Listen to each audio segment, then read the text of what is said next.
The Allgäu Public Observatory lies amidst the picturesque landscape of southern Germany. As night falls, a team of scientists and engineers prepares to field test a very cool piece of technology, a laser guide star unit, which will soon be on its way to ESO's Paranal Observatory.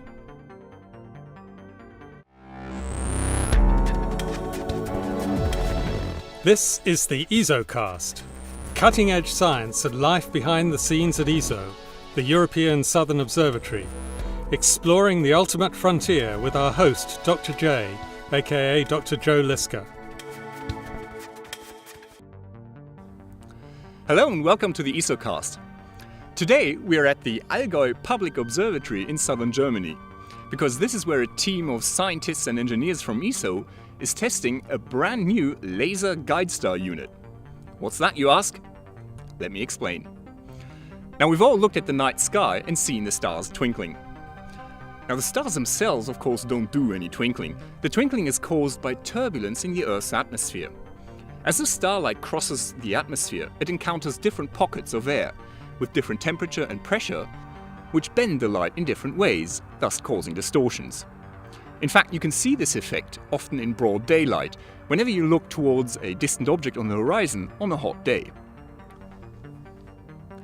Now, the twinkling is all very pretty and even romantic, but for us astronomers, it's actually a real problem, because it means that our images are blurred and less sharp than they could be if it wasn't for the atmosphere. So, what do we do about it? Essentially, we need a method to cancel out the distortions, in effect to untwinkle the stars. The way to do it is to bounce the starlight off a mirror that is slightly deformed in exactly the right manner to cancel out the distortions. But how do you know how to deform your mirror?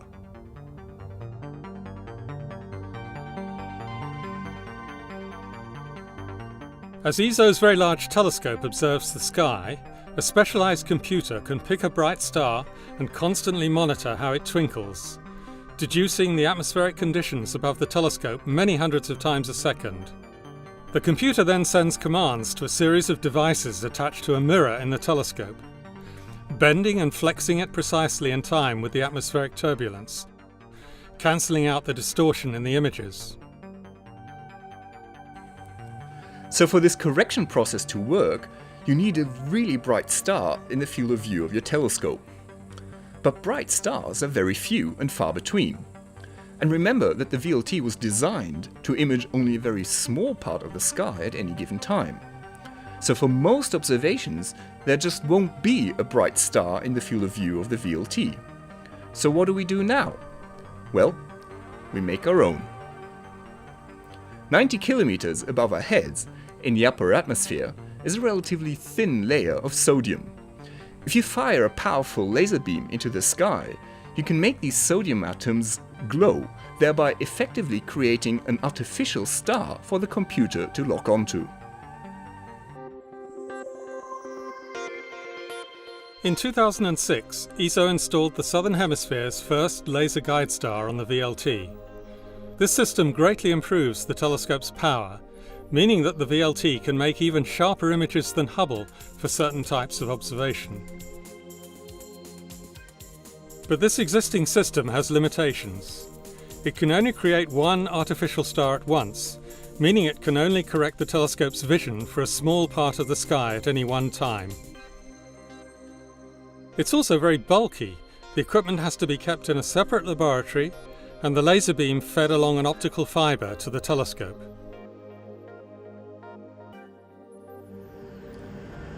Based on the experience obtained with this first system, ESO engineers have been working to build a much improved, new laser guide star unit.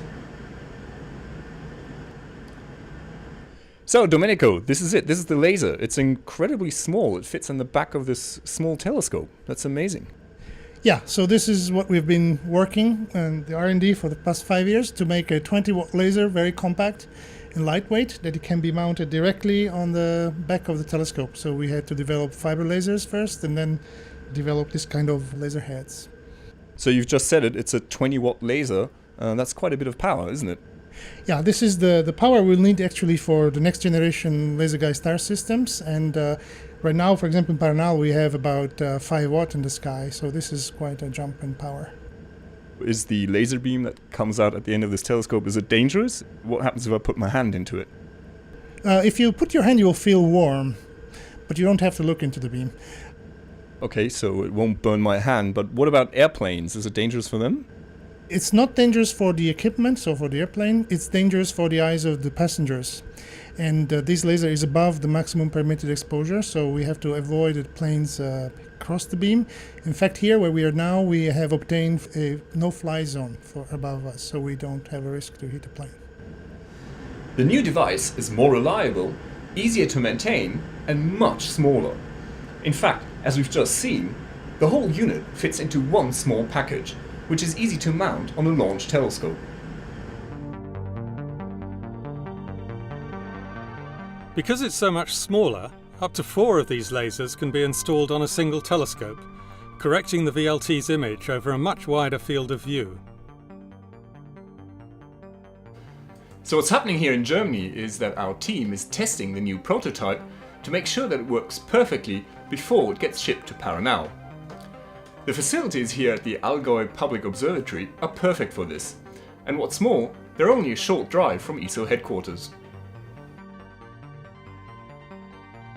Laser guide stars like this will be crucial for the forthcoming European Extremely Large Telescope, which will use adaptive optics routinely. The telescope will be many times the size of today's biggest telescopes, which should mean much sharper image quality. But this great image quality will depend on how well the adaptive optics and the laser guide stars work. Pioneering new technologies like these will make a big difference to the world's most advanced observatories of the future, especially the EELT. This is Dr. J, signing off for the ESOcast. Join me again next time for another cosmic adventure.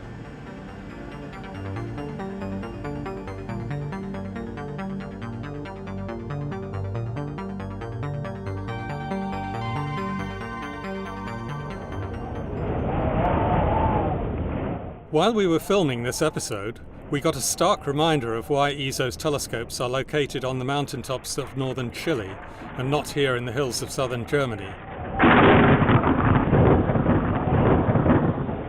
Thankfully, storms like this are not something you ever see at Paranal.